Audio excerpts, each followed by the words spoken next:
আগের সময় রাজারাজাদের অনেক অনেক স্বর্ণ আর টাকা একসাথে এক জায়গায় লুকিয়ে রাখতো। সেগুলো কোথায় রাখতো কেউ জানতো না। রাজারা সেই স্বর্ণ টাকা পয়সা লুকায় রাখতো দেখে এই ধন সম্পদকে গুপ্তধন বলে। রাজারা অনেকগুলো চকলেট রাখতো না মামা? না মামা, কিন্তু তুমি যদি গুপ্তধন পাও তাইলে তো ওই টাকা দিয়ে অনেকগুলো চকলেট কিনতে পারবা। সত্যি অনেকগুলো চকলেট কিনতে পারবো? অনেকগুলো কিনতে পারবা। মামা গুপ্তধন কই পাওয়া যায়? গুপ্তধনের জন্য তো আগে রাজারা কাগজের জায়গার ছবি এঁকে রাখতো, কিন্তু এখন নাও পাওয়া যাইতে পারে। কিন্তু তুমি যদি কাগজে গুপ্তধনের ঠিকানা পাও তাইলে গুপ্তধন পাইয়াও যাইতে পারো। ছোটবেলায় আমিও গুপ্তধন পাইছিলাম মামা। সত্যি? হুম। তাহলে এখন সেই গুপ্তধন কোথায়? তুমি তো আমার চকলেটই কিনা দাও না। নাই রে মামা, সেই গুপ্তধন তোমার আম্মুর মেগাবের জিনিস কিনতে কিনতে খরচ হয়ে গেছে। কিন্তু তুমি হঠাৎ গুপ্তধনের কথা বললা কেন? আমার কাছে যে গুপ্তধনের কাগজ আছে, এটা জানলে যদি মামা গুপ্তধন খুঁজে নেয় আর আম্মু যদি আবার মেকআপ কিনে সব টাকা শেষ করে ফেলে, তাহলে আমি আর চকলেট কিনতে পারবো না। না কি হলো মামা? না মামা, কিছু না। মামা আমিও গুপ্তধন খুঁজবো, এরপর অনেকগুলো চকলেট কিনবো। ঠিক আছে মামা। হ্যালো ইয়ামিন, হ্যালো অন্তু, তুমি কি আমার সাথে গুপ্তজনের খুঁজে যাবে? চলো যাই। তাহলে মাঠে চলে আসো। ঠিক আছে। আমরা কি আজকে গুপ্তধন খুঁজবো? হ্যাঁ, আমরা আজকে গুপ্তধন খুঁজবো।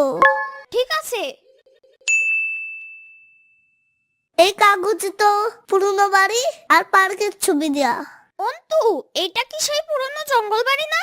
দেখে তো তাই মনে হচ্ছে। আমাদের কি জঙ্গলে যেতে হবে? হ্যাঁ, চলো যাই।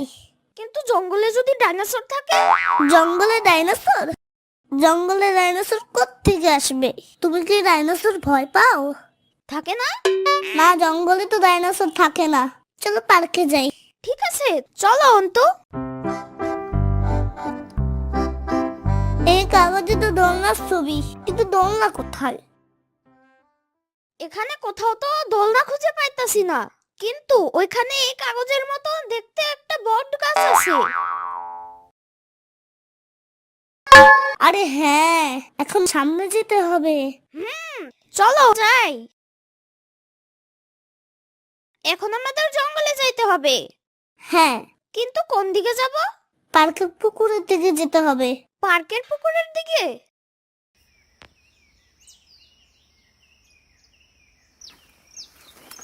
এটা কিসের আওয়াজ?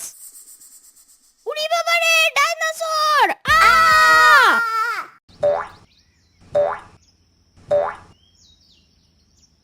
আ!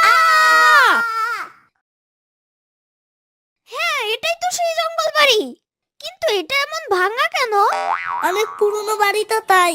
চলো ভিতরে গিয়ে দেখি। বাড়ির ভিতরে যেতে হবে? হ্যাঁ আরে এখানে তো কিছুই নাই। হ্যাঁ, সব তো দেখি ভাঙ্গা। কাগজে কি ভুল ঠিকানা দিল? আরে ওইখানে ওইটা কি? গুপ্তধনের বাক্স? হ্যাঁ, এটার মতোই দেখতে তো। আমরা গুপ্তধনের বাক্স পেয়েছি। এটা দিয়ে আমরা অনেকগুলো চকলেট আর ললিপপ কিনবো। হায় হায়, এখানে তো কিছুই নাই। আমার চকলেট? এটা তো শুধু একটা ঘড়ি। এটা কি গুপ্তধন নাকি? এই ঘড়ি দিয়ে কি করব? ইয়ামিন দেখো, এটা লাইট জ্বলে। কিন্তু এই ঘড়িতে লাইট জ্বলে কেন? আর এখানে কি জানি সংখ্যা লেখা। হুম।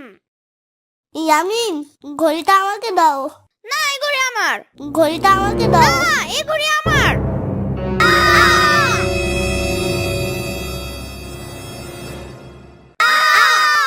এটা আবার কোথায়? আপনি কে? আমি বিজ্ঞানী আর স্কুলের স্যার। কিন্তু তোমরা কারা? আর তোমার হাতে আমার বানানো ঘড়ি কেন? এটা আমাদের গুপ্তধন। কিন্তু আমরা এখানে আসলাম কিভাবে? ঘড়িটা দাও। তোমরা 2024 সাল থেকে এখানে এসেছো, তার মানে আমার ঘড়ি কাজ করছে। এই ঘড়ি সবার জন্য নয়, তাই আমি আমার এই আবিষ্কারকে সবার কাছ থেকে লুকাতে এই বাক্সে রেখেছিলাম। আর এই বাক্সের ঠিকানা সেই আম গাছের নিচে লুকিয়েছিলাম। কিন্তু আমার হাত লেগে এই ঘড়ি এই বাক্স সহ হারিয়ে যায়। আর ঠিক তখনই তোমরা এখানে চলে এসেছো। তাহলে আমরা এখন কোন সালে আছি? তোমরা এখন 1990 সালে আছো। হাই হাই, তাহলে আমরা ফিরে যাব কিভাবে? ভয় পেও না, এই ঘড়িই তোমাদের নিয়ে যাবে। আজ থেকে এই ঘড়ি তোমাদের। তোমরা এই ঘড়ির সাথে কথাও বলতে পারবে, আর যখন যেখানে ইচ্ছা সেইখানে যেতে পারবে। সত্যি আমরা সব জায়গায় যেতে পারবো? হ্যাঁ সত্যি। তাহলে তোমরা তোমাদের বাড়ি ফিরে যাও, আর আবার আমার সাথে দেখা করতে এসো।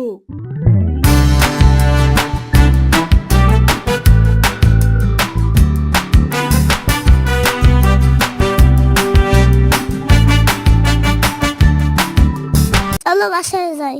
তাড়াতাড়ি বাড়িতে যাইতে হবে, নইলে আম্মু আমাকে বকা দেবে। তুমি কিন্তু এই ঘড়ির কথা কাউকে বলবে না। ঠিক আছে অন্তু, আমি কাউকে বলবো না।